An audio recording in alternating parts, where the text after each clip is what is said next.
es que esto de las metas y los indicadores funciona muy bien en la teoría, pero en la práctica es complicado. Les pongo un ejemplo.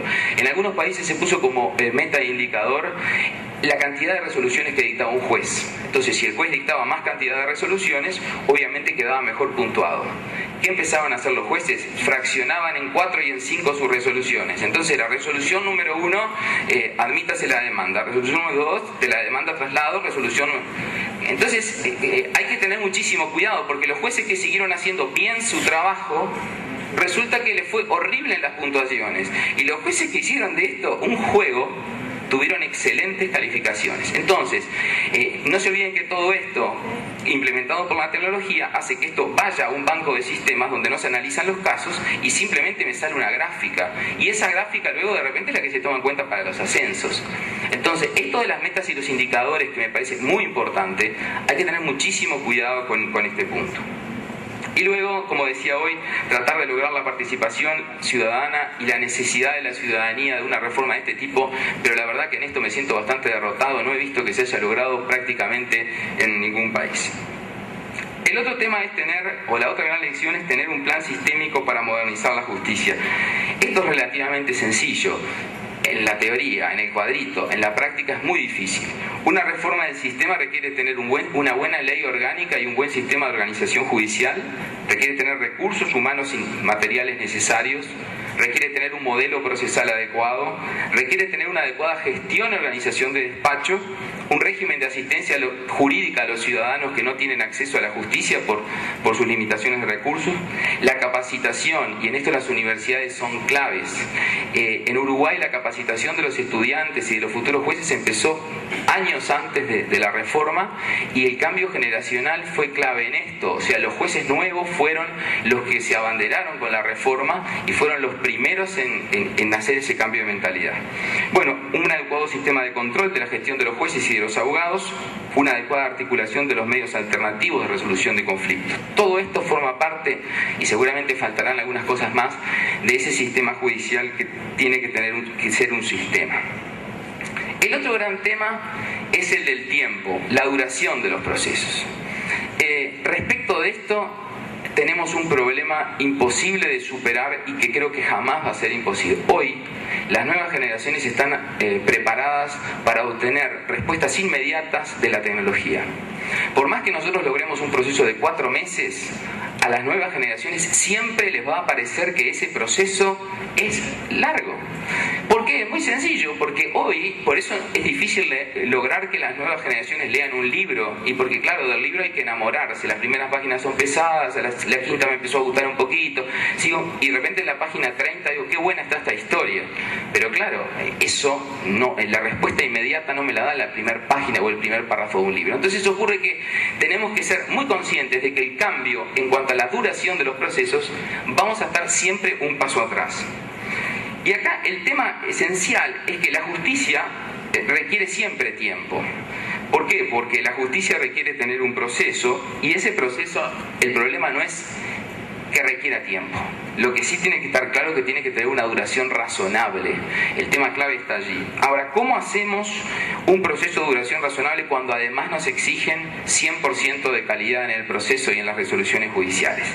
Y acá quiero poner una alerta que ya lo adelantó también el profesor Bonet, y es que como abogados hay una cuestión que no podemos dejar de marcar, y es que nunca la aceleración de los procesos tiene que estar a costa de las garantías.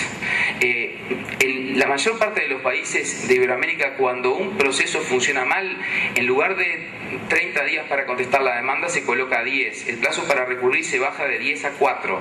Como si ese tiempo fuera el que realmente dilata el proceso, cuando la obtención de la respuesta de una comunicación a un organismo público tarda 6 meses, o la citación por cédula a un testigo tarda muchos meses. Entonces, ¿qué se hace? Se vulneran las garantías de las partes, se complejiza el trabajo de los abogados y luego no se logra acelerar el proceso. Entonces, el desafío de la realidad y la utopía con el tiempo es tener en cuenta que, bueno, esta es una lucha permanente con un aliado fundamental que es la tecnología, pero que vamos a ir siempre un paso atrás. Y por eso me parece que hay que asumir que el tiempo principal del proceso se consume en la gestión y no en los actos de defensa. Entonces este mito de reducir los plazos de defensa no puede ser el centro del encare del legislador. El otro tema es que para cualquier reforma procesal se requiere una base conceptual sólida. Yo veo con enorme sorpresa que realmente ustedes están desarrollando un trabajo en derecho procesal muy importante. Basta ver el libro de memorias del Congreso para darse cuenta de la enorme cantidad de investigaciones y trabajos que se están haciendo, y me parece que esos son todos elementos fundamentales.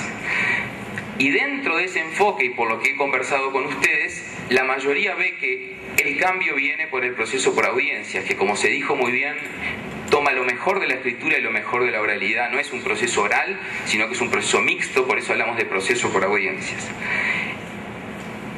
Se habla de que una base conceptual interesante puede ser el Código Modelo para Iberoamérica.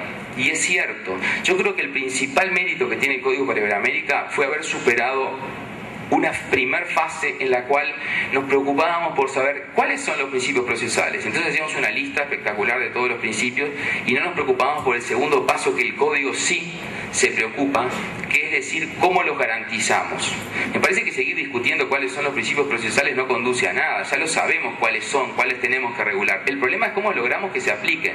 Entonces ese me parece que es el gran aporte del Código Modelo, establecer instrumentos para efectivizar cada uno de los principios. Ahora bien, fíjense ustedes, hablábamos hoy del tiempo. Este Código Modelo fue elaborado entre el 67 y el 88, como decíamos hoy, en Uruguay entró regido en el 89, y 23 años después pasó demasiada agua por debajo del puente, a tal extremo que el último Congreso Iberoamericano tenía como tema central cómo actualizaríamos hoy el Código Modelo. O sea que hay que tener en cuenta que este Código Modelo requiere hoy necesariamente una actualización. Y por lo tanto vamos aprendiendo también de que hay que empezar a replantearse y repensar muchos conceptos procesales clásicos. Han pasado demasiadas cosas en estos años, los cambios en la cantidad y calidad de los procesos, la mayor información que tienen los ciudadanos, por suerte un mayor grado de acceso a la justicia, aparecen nuevas materias, aparecen los conflictos colectivos, aparecen dos fenómenos bastante peligrosos que son la judicialización de la política y la politización de la justicia, que en algunos países es realmente complejo. Cuando el sistema político no sabe resolver sus conflictos, se lo tira a los jueces, ¿no? Y a su vez el sistema político luego quiere influir en los jueces. Entonces este es un problema bastante complejo que depende de la realidad de cada país, pero que hay que considerar. Y aparece además lo que ahora en Uruguay se está dando, que es la litigación a través de los medios de prensa. Como yo sé que el proceso tarda y yo estoy acostumbrado a que la computadora es apretar un botón y soluciona todo, ¿qué hago? Antes de plantear siquiera al abogado otra cosa, voy y que me hagan una nota en el diario de lo mal que me trataron en tal lugar, de lo mal que me atendió tal médico, de lo mal que me trató tal abogado, y eso lo llevamos a la prensa porque es muchísimo más efectivo. Y si después, muchos años después, se logra que yo tengo razón, la prensa no va a sacar ni siquiera un aviso así, nadie se va a acordar de nada. Hay un profesor uruguayo, el profesor Aval, hablando del proceso penal uruguayo que funciona muy mal, dice siempre en sus clases, el proceso penal uruguayo es el más rápido del mundo, porque termina con el auto de procesamiento, porque entonces ahí todo el mundo sabe que lo procesaron y para la sociedad está condenado, y si dentro de 8 años luego revocan el procesamiento, nadie se entera. Por lo tanto es el proceso más breve, empieza con la denuncia y termina con el procesamiento. Eso es para la opinión pública, más allá que en el derecho procesal no sea así. Entonces, frente a estas cuestiones, lo que tenemos que darnos cuenta es que necesitamos en el derecho procesal nuevas respuestas a los nuevos desafíos. Muchos hablan de crisis, pero a mí me gusta más hablar de replanteos porque la crisis tiene como una valoración negativa, ¿no? Todos los institutos procesales están en crisis. El debido proceso, el principio de congruencia, el principio de defensa, el concepto de legitimación. Bueno, y luego aparecen también nuevas materias y nuevas tutelas diferenciadas que requieren un tratamiento adecuado. Pero aparece un gran fantasma, que también lo adelantó el profesor Bonet, que se me adelantó todos los temas, por lo tanto lo mío es muy repetitivo, y es lo que yo llamo la procesalitis. La procesalitis consiste que cada vez que sale una nueva materia, los que se dedican, los primeros 2 o 3 que se dedican a esa nueva materia, dicen, si tenemos una nueva materia tenemos que tener un proceso propio. Entonces, ¿qué hacen? toman cualquier otro proceso que les gustó del mismo país, pero le cambian algunas cosas, como por ejemplo el plazo para contestar la demanda, el plazo para recurrir. Conclusión, trampa para los abogados, que luego se equivocan en un plazo, pero tienen su propio proceso, porque acá también hay un tema de cotos, como una especie de coto de casa, ¿no? Entonces, si el proceso lo manejo yo, me va bien.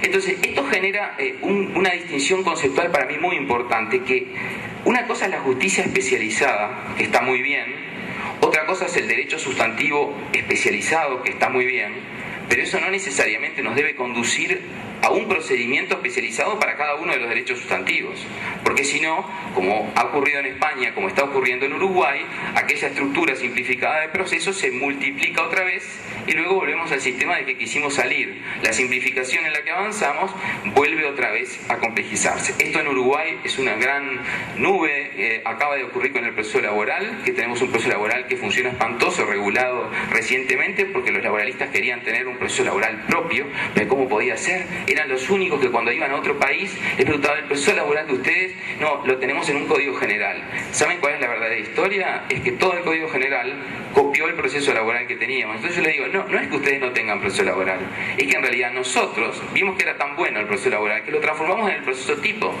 Pero claro, esto es en definitiva una cuestión que no se traduce a la esencia, que es eso de las pequeñas, a veces, ¿verdad?, chacras que me generan un cierto poder. Bueno, en cuanto a los principios procesales, como decía hoy, el tema no es saber cuáles son.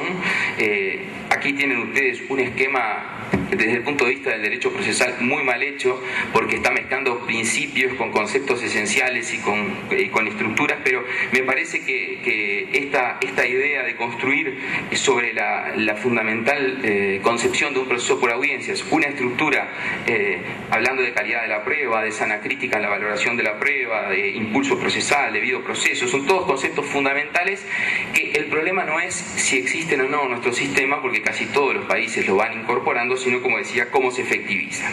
Y para poner un ejemplo, solamente voy a tomar un principio que va acompañado siempre con el de celeridad, pero es el principio de inmediación, que es el centro fundamental. ¿Cómo hacemos para lograr que el principio de inmediación, este es contacto del juez con las partes, con los abogados, con los testigos, funcione? ¿Cómo se hace? Bueno, acá tienen ustedes algunos instrumentos que se han utilizado